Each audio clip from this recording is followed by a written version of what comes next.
Hello everybody and welcome to the Real Housewives Edit.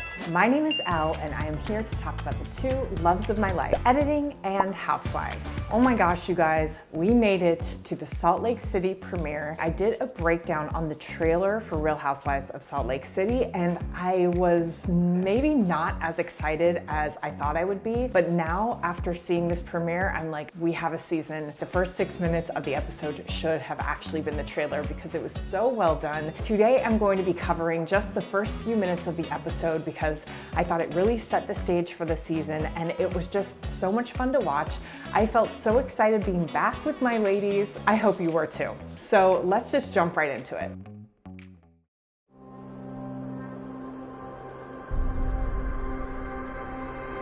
You know, you guys are good?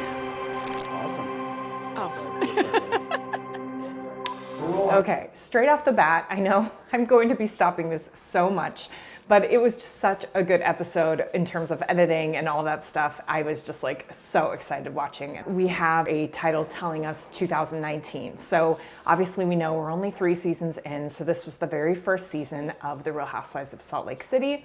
And they're showing a behind the scenes look at the confessionals. They also start in with the mountains, which Salt Lake City always kind of does to set the scene. It's got a very cold ski town vibe to it, obviously. There's also like a little bit of a filter on it. And then they show Jen and she's smiling, she's laughing, she's doing the marker, and she's on the green screen. You guys know what I'm going to say. They're starting very light because this is about to get dark. We're rolling. What I've done for the last 20 years is direct response marketing. I make millions. Hey, you gotta do what you gotta do for money. I'm like the Wizard of Oz. Lisa and I met the first Sunday. Okay, so what they're really doing in these very brief minutes are setting up storyline. Storyline. They're showing Jen talk about her business, which we all know is what has gotten her in trouble now. She's on the green screen. They faded the color. You also see in the bottom left-hand corner, you see that it's 2019. They need to keep reminding us. I highly doubt that the footage that they have actually has the actual date stamp in there, but they put the date stamp in there just to remind us. This was from before, long before anything happened. This was how things were. How this is setting up for storyline is that obviously we know that Jen's storyline for this season is going to be all about how her business was allegedly not doing great things, even though back then she was flaunting it and bragging about it and saying, you know, how much she makes and how she's this, you know, Wizard of Oz type character, etc. And now we're about to get into Meredith. Sundance that I lived in Utah. I know she has my back. I know she wants what's best for me. I know there's no ulterior motive there. She was like, oh my God, you're amazing. And I just felt the same way about her. I just really like that Meredith is 100% Meredith all the time. She's super consistent and she's a great person. Okay, so obviously setting up the storyline for the Meredith and Lisa feud. It's just so crazy that these were the words that they are actually saying in 2019. This is why this show is so amazing because they really do show the breakdown and the buildup of friendships and relationships and all this stuff. I mean, you couldn't have written this better if you were writing it as a scripted TV show. To have them say these things, you know, she's got my back, she's, you know, real, she's all these things. When this season, obviously the storyline is going to be them telling each other that they're none of those things and how this relationship has crumbled since Lisa's big meltdown in the closet or in the bathroom. Heather and I have been friends for years. We are actually cousins. We are bloodline relatives. She's the best human I know, and she's such a good friend to me. She never explodes. So what's kind of cool that you guys can see is pretty much every single one of these confessionals in front of the green screen. What they do is they start out where you can hear the voice come in. Heather and I have been friends for years. But as the voice is coming in, you see them sort of like primping or doing something cute with the marker or fixing their hair or whatever it is. You get to see them a little bit behind the scenes glimpse. But it's also just character development. We're just normal gals, you know, primping our hair, getting ready, doing, you know, this confessional thing. They have the voice come in, sort of like a voiceover. They show them sort of primping, getting ready, and then they cut to the part where they're actually talking. We are actually cousins. It's a great way to keep your audience's attention. Never explodes on me. I can tell her anything I want, critical or otherwise, and I know that she will listen and we can talk it out. I am so curious, and I wonder your guys' opinion, because we all know that the strongest friendships and relationships get on this show and things tend to change. And they can always change back, but I think we do see a lot of relationships go through ups and downs. I wonder if the producers in season 1 were like, okay, her greatest ally is Whitney. Let's just get some role of her talking for like 5 minutes about her favorite things about Whitney. And same with Meredith and Lisa. I wonder if they did that same exact thing. I don't know about the Jen stuff, if they knew about the business stuff and they're like, tell us all about your business for 5 minutes.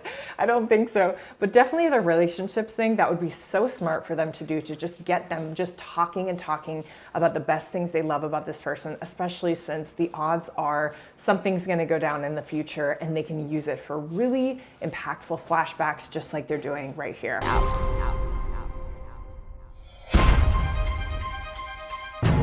Okay, so I love this jump. They jump, of course, we have the mountains in the background. We have really bold lettering on the screen to really tell us now we are in the present day. We have jumped forward in time. The filter is taken off. You guys noticed in the flashbacks, they kind of had that fade on there, a little bit of like a filter, like a filmy filter. Now it's crisp and clear and clean. It's really showing us like we're in present day now. Everything is clear as can be, and the music is boom, and then boom to this scene with Jen and her husband. That time is coming. I just can't lie to you. This is a test for all of us. Cool. So I love that part where they're using the music and the stingers, those bombs, to emphasize what Coach Shaw is saying. That time is coming. I just can't lie to you. This is a test for all of us. And then they go to her reactions on the actual stingers. And it really breaks it up and it makes it feel like almost theatrical. I don't know if any of you are like theater nerds out there, but I grew up like doing some theater and stuff. Some musicals, you know, would have like a music hit and then someone would say something and then a music hit. And they really did that with what he was saying to really drive the point home to us. Like, we are in a serious time right now. No doubt the most serious time that they've ever gone through. And they're doing it on camera in front of us. Is pretty incredible. And now where are they gonna go? I want to kill myself. Jen, you know what? Right now, Just not be here. Everything's been taken away from me. Everything. I've never confided in you. Okay, so that part, obviously they're showing upcoming clips and they picked the most like intense stuff that she's saying. Remember in season 1, she was like super dramatic and she was a lot. I felt like she was like playing at being a housewife a lot. I know now that she was probably going through a lot and a lot of it was probably real, but I feel like in these moments, like I've never seen her be kind of that real. I don't remember those moments in the trailer. Do you guys? I think this is kind of where I was like, this was so much better than the trailer. Just these first 6 to 7 minutes of the episode. Not like it really matters. I don't think anyone's make or break by the trailer, but I do think the trailer didn't quite get as serious as this and didn't quite set up the storylines in the same way. They really focused on Heather and the black eye and like, who is Heather not getting along with, when they should have really just focused on these 3 storylines that they set up at the beginning of this, which is Jen, obviously, Meredith and Lisa, and then Heather and Whitney. Maybe it's just me, but did you guys feel like this was more impactful than the trailer? I'm curious to hear your thoughts. I didn't knew, Lisa, because I never fully trusted you. I was talking to myself. I was ranting like normal people do. To speak about your friend that way. Okay. You are my girl, Heather. Is it possible? Okay, so they're doing, you know, flash forward scenes of Lisa and Meredith and what they're going through and how basically Meredith is not taking any of Lisa's explanations for truth. And it's just gonna be like, you can tell it's gonna be a long road ahead. And if you guys watched the whole episode, you saw that Lisa's really trying everything. Like, she met with Heather to see, you know, how can she fix this? She's really digging herself out of a hole. That hot mic moment was serious, and I don't think it was staged. Like, I know a lot of hot mic moments are sometimes like, ooh, was it hot mic, or did they know, or didn't they know? I think this was one of my favorite hot mic moments. The other favorite hot mic moment ever for me was on the Real Housewives of Potomac when Giselle's father went to dinner with Giselle and Pastor Jamal. Not a good move for her. You know, this guy's got 6, 7 baby mamas, you know. As a father, you think twice about that kind of stuff. I thought that was such a good hot mic moment. I was like, that dad definitely did not plan that. I thought that was such a good one, but Lisa's takes second place. Possible you're wrong and making it all about you? No. Show up for your people. You are saying our friendship is bullshit. That hurts me, Heather. You for calling me a liar. You called me a liar. You lost me, bitch. You lost me. Ooh, okay, so I love all of that. You see also the foreshadowing for Heather and Whitney's breakdown. This is also very impactful because in this first episode, you see Whitney and Heather talking and being friends and all this stuff. So when you start the episode with cuts of what's to come with their fighting, that feels even more tension-filled and emotional watching that scene of them being close in this first episode. Then they do this thing, it's not the technical term, but I would call them blinds. They do these like cut of all the ladies in a row, almost like, you know, vertical blinds. Everyone's going through a heated moment in this season, so we have a lot to look forward to, and they put them all side by side, so it's like, whoa, the drama is coming. If they had just cut them back to back, it wouldn't be as impactful as putting them all side by side. So we go like, whoa, this is coming at us from every single side. Every single character is going through something. I am not missing an episode of this. But what people don't know about Salt Lake City is what lies beneath that. So again, they did that little trick, right, where they have her sort of like in a moment where she's not speaking, but you can hear her voice over. But what people don't know about Salt Lake City. Very common editing stuff, but it's so just impactful because you see moments of them not speaking, not being on. Those are the moments that are actually the most interesting to me. And actually, that's why I love editing so much and editing people, because I love the moments in between. You can really get to know people from those moments in between, as I've told you guys before. They show that moment of her kind of like, you know, probably waiting for the camera to turn on, but the voiceover is going, and then they cut to the part where she's actually speaking. Is what lies beneath that image of perfection. They also use that glitch effect to sort of get into it. So it's like a glitch, like transition. And then they use like a sound effect that makes it sound like an old TV being turned on. And then they're back to sort of this fade look. That faded look was from 2019. That image of perfection. Let me say that again. This is so unnerving. Okay, so there it is again, right? So she says, I'm gonna say it again, which actually is a really cool moment for us as the audience to see like, oh wow, they actually like, just like us, like if we were on video, which I do this literally 24/7 on these videos, see something and then stop and go like, let me say that again.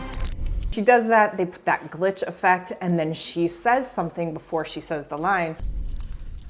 This is so unnerving. Which is a really good way for us to connect to Heather, and you can tell she's nervous. And then,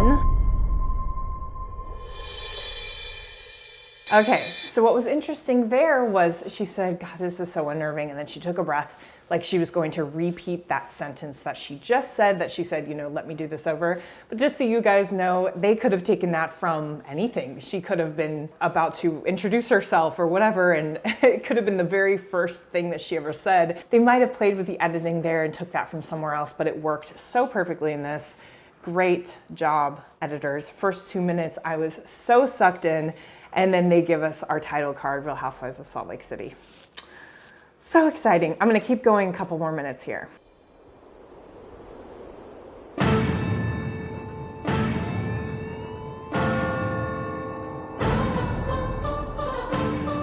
Okay, so as they're showing these establishing shots, I've talked to you guys about establishing shots before. They're showing the mountains, they're showing the church, they're showing Salt Lake City, you know, from up above. As they're doing that, the music is coming in with these chimes, the sirens, the voices.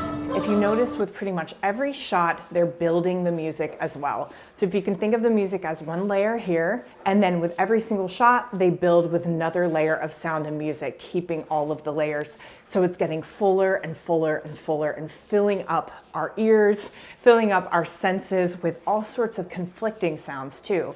Police sirens and church bells, singing from the choir, and this sort of like ominous sound at the same time. So there's a lot of conflict, there's a lot of tension that they're building just with the sound while they're showing these establishing shots.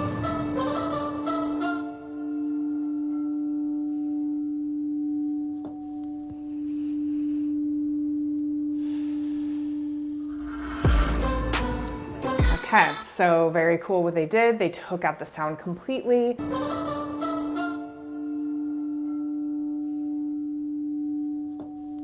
All you hear is the sound bath thing that Whitney's trying to do in her house, but all of the music is taken out of the scene, and then she sits down, she takes a deep breath, it's totally silent. The music comes back in again, and then now we split the screen and we see someone else.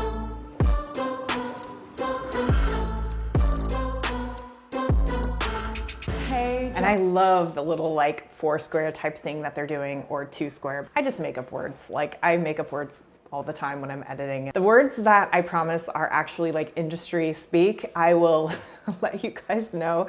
But this 4 square type thing, I don't know if that's what it's called, but I love how they're splitting the screen and kind of like bringing up with Heather, making her full screen and then bringing her down, and then we see Jen and then we see Lisa. So we're kind of seeing everyone supposedly simultaneously at the same time doing what they're doing, introducing us back into their worlds. And I don't know about you guys, but when they do this sort of stuff, I'm always like, oh, yay, my girls, we're back. Hey, John. Oh, you look great. Thanks. I'm gonna head out. I'm gonna head to lunch right now. Oh yeah? How are you feeling about it? I'll let you know when I'm done. Okay. Looking forward to it. Okay, love you. All right, love you. So what they're really trying to do here is build that Lisa is going to lunch with Meredith, right? Because they have Lisa going to her husband's like, oh, how do you feel about it? You know, she's like, I'll let you know, like, she's nervous about it. Then they split screen with her and Meredith. Meredith is in the car. They're really trying to show us and trick us like this is about to be a scene with them too, which could be explosive. Hi, how are you? Good, I just got out of a meeting. How are you? Oh, I'm good. I'm actually on my way to meet someone. I'll probably be like a little unreachable. So when she said meet someone, you guys heard that big long knife sharpening sound. I'm actually on my way to meet someone. I'll probably be like a little And then they split the screen and show Lisa. She says meet someone. My guess is on set, you know, as they were filming, the producer was like, don't say who you're meeting because we want to build the tension of who you're actually meeting. Reachable for a few hours.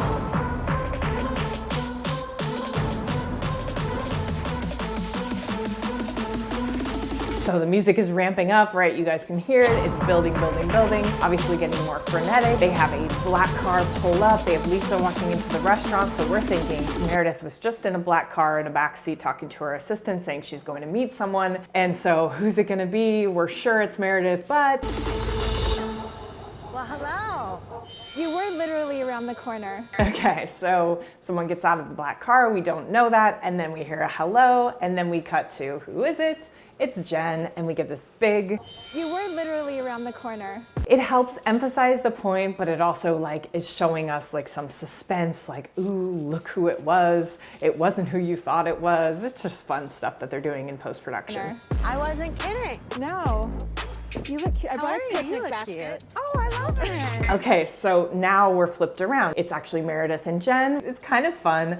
Like, I think more than anything, it sets us up for like, oh gosh, when they actually do meet, it's gonna be big. Because we were getting our hopes up for them actually meeting, and we were like, gosh, they're meeting so soon in the season. When we see like, oh, they're actually not meeting, we're like, oh yeah, they're not there yet. Okay, so we have a long way to go to get there. Hey, Heather. Hi. How are you? Good, how are you? See you. And again, you heard the sound when Heather was walking in. Same sound as they did when they showed Jen. It's good to see you.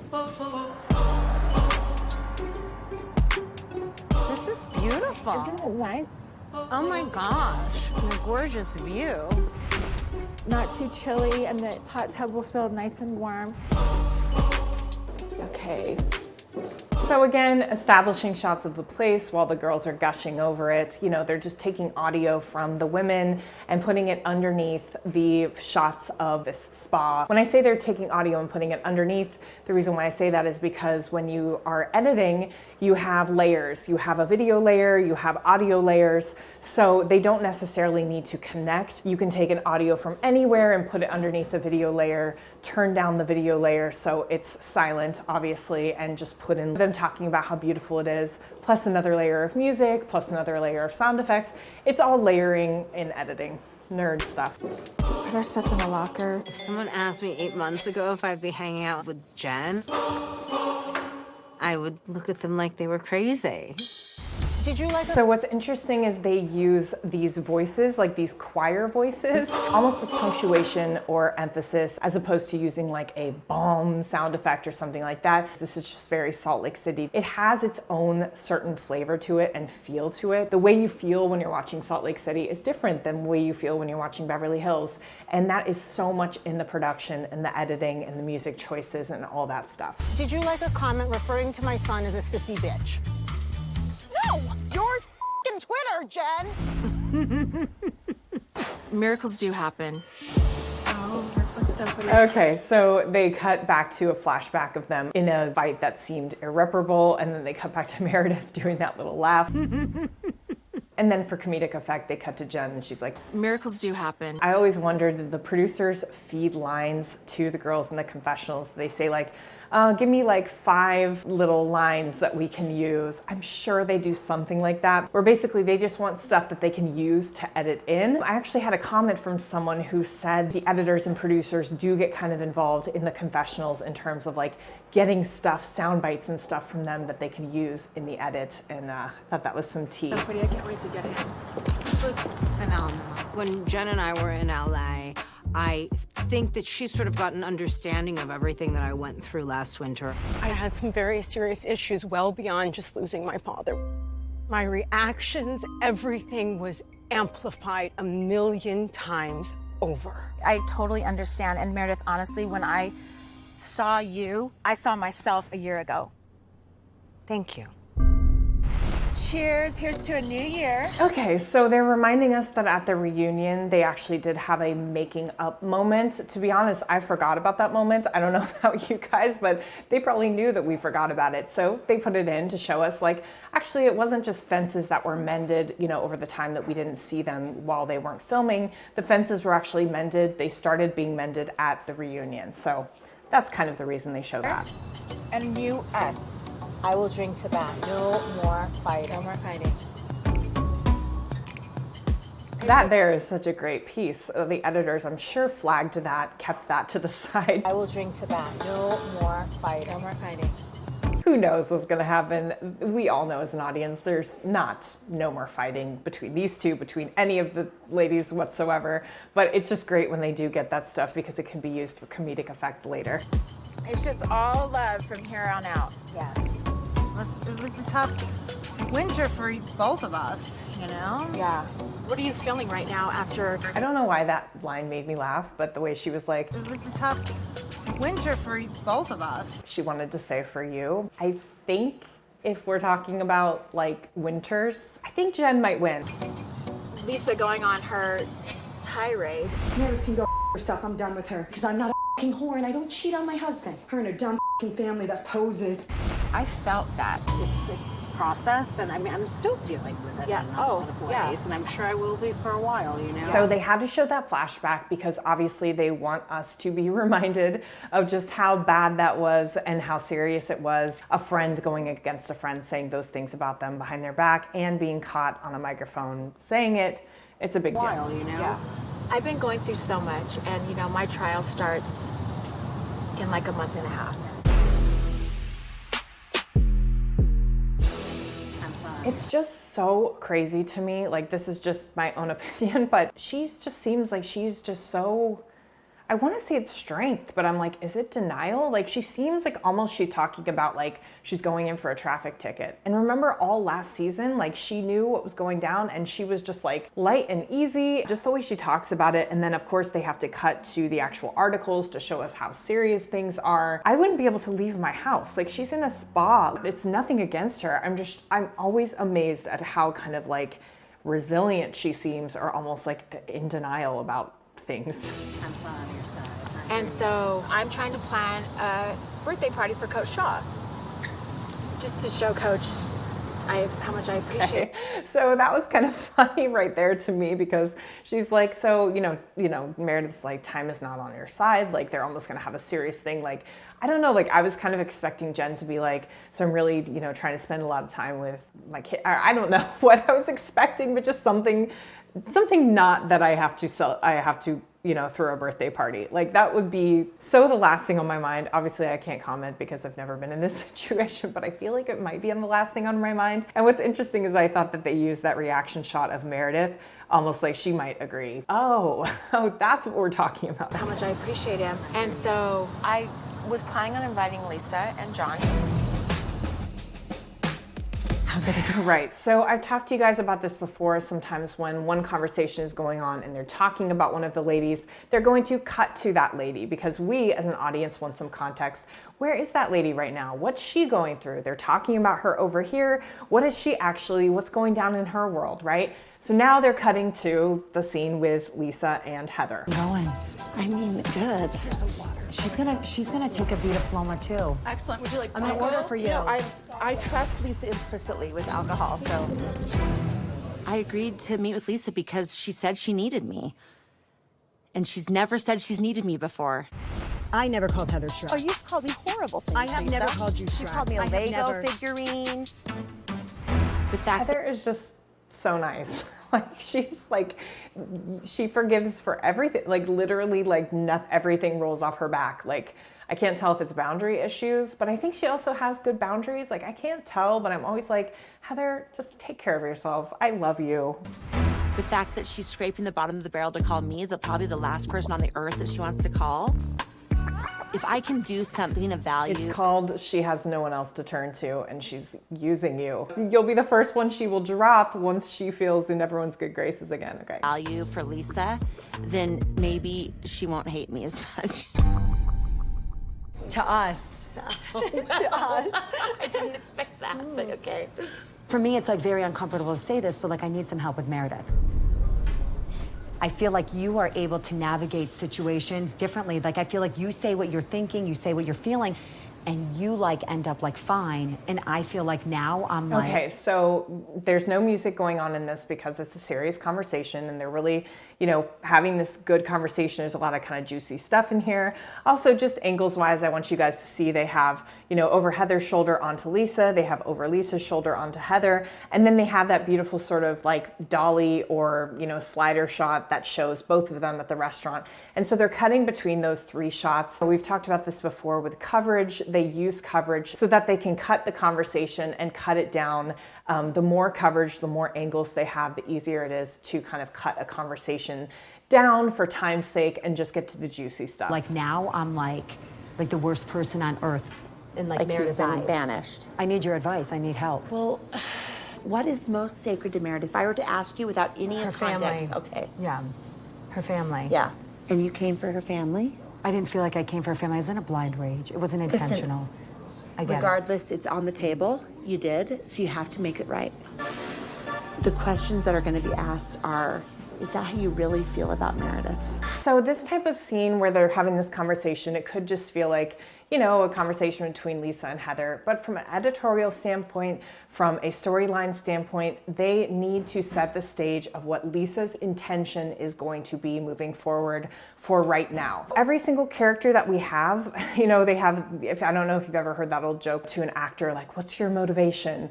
That is serious because every actor, every character, everything that you see, they have to have a motivation moving forward. You in your life, you have a motivation. If we were to put a camera on you and be like, okay, let's do a reality show on your life, the thing that we're gonna wanna know more than anything is what is your motivation? What is driving you? Because then every single action that you take, we're gonna either say, oh, they're going towards their motivation, or they're starting to stray away from their drive and motivation, or, oh no, that's not gonna help you, or, oh yes, do that, we're rooting for you, we're rooting for you. So we need to know everyone's sort of motivation, and that's going to inform their storyline.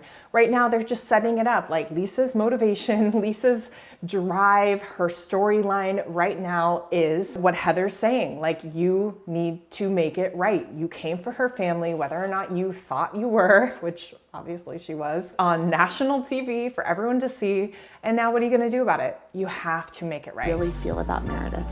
What do you think? I think that's how you really feel about Meredith. No. I don't know. I'm still trying to figure out where. Okay, so then they did this weird fade. It's actually called a bloom transition, but it's like a flash because they were talking about Meredith, so now they're gonna go back to Meredith. Figure out where I stand on everything. I mean, she went through and completely defamed my character on things that just aren't true. I hate her. She's a whore. She's half of New York. And so then you say, well, where did this come from? Are you listening to rumors and spreading rumors? Because at the end of the day, I'm hearing rumors left, right, and center about Lisa. And am I spreading them? No. Okay, so you heard the big knife sharpening sound right before she said the line. Rumors? Because at the end of the day, I'm hearing rumors left, right, and center about Lisa. And so that knife sharpening sound was sort of like a build-up, and then they took all the music out when she said that line for impact. So, let's see. Is it just her projecting her own truth? Or is it just she decided to be a total asshole because she was angry? The Lisa Barlow said about her sister and best friend. What Meredith needs to do is monetize that. Make garbage trash whore t-shirts. So what rumors are you hearing? Okay, so of course it's Jen talking about monetizing stuff, which is a little bit of a throwback to her original 2019 talking about how much money she makes. She seems like she's quick to like find money-making opportunities, which may not like totally help her case here. But then she asked the question that we all would ask, that we would all want to ask, which is like, so what are the rumors you're hearing? There have been questions. So then Meredith kind of exhales and then we hear this boom, and what do? We go to Lisa, we show Lisa, but Meredith is still talking. There have been question marks surrounding her marriage, her business. And then you see that sort of dissolve fade, so they're sort of in the same frame at the same time, but they're obviously not in the same room. Business and her finances. Do I really want to dig into Lisa's stuff? No, I really have no interest. But if you're going to sit there talking about everyone else, fair game on her at this point. Fair game. I mean, there are fair rumors. I'm not getting into any of it, but there are rumors. I don't know if they're true or false. That Lisa's having they an affair. exist. Yeah, I've heard the same thing. Okay, so lots of, music, that music, that violin cue coming in. I mean, there are fair rumors. I'm not getting into any of it, but there are rumors. I don't know if they're true or false. That Lisa's having an affair. Plus the knife sharpening sounds, they're really trying to show like what's going on, what's being said right here is not great, is kind of giving us a little bit of tea, giving us some insight, also something for us to watch for as the episode and the season unfolds. Like what you said is justified if you feel like what you said. I didn't feel like it was justified. I mean, Just we so have to be clear about that. I'm very clear about that. It doesn't even matter. Like, you're in the position where you have to say, I didn't mean it. It was a moment, and I'm going to have to eat shit for it for a long time. I don't think humble pie is something that Lisa likes to eat, will ever eat, or will for sure never pretend to enjoy eating. And all three of those things need to occur for her to bridge this gap with Meredith. I've eaten so much humble pie. It's amazing I still fit in this dress. I think there needs to be... Okay, so I felt like that line from Lisa was totally staged, like they told her to say it. I just wonder if they knew they were going to use what Heather said because of the humble pie stuff, which I felt authentic coming out of Heather's mouth because she was trying to think of like, what was the third thing would be, she got the first two, but she was like, well, what would be a third thing? And then they cut to Lisa and she says that, and it just felt very like, almost like fed to her. I don't know what you guys think. I think there needs to be give on both sides, honestly. But the bigger side has to come from you because you said the mean things that are out there forever. Okay, I hear you. I hear you.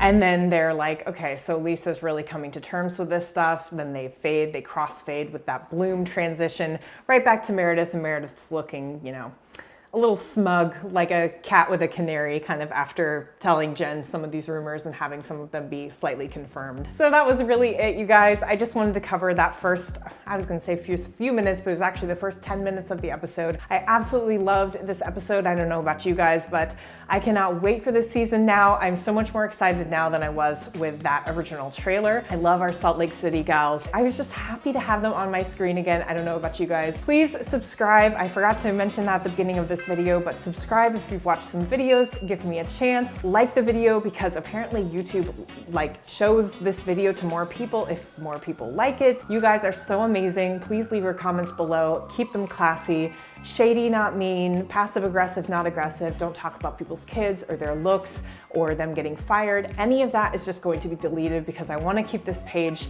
you know, on the classier side because you guys are all classy nerds just like I strive to be. Until next time. I will drink to that. No more fighting. No more fighting.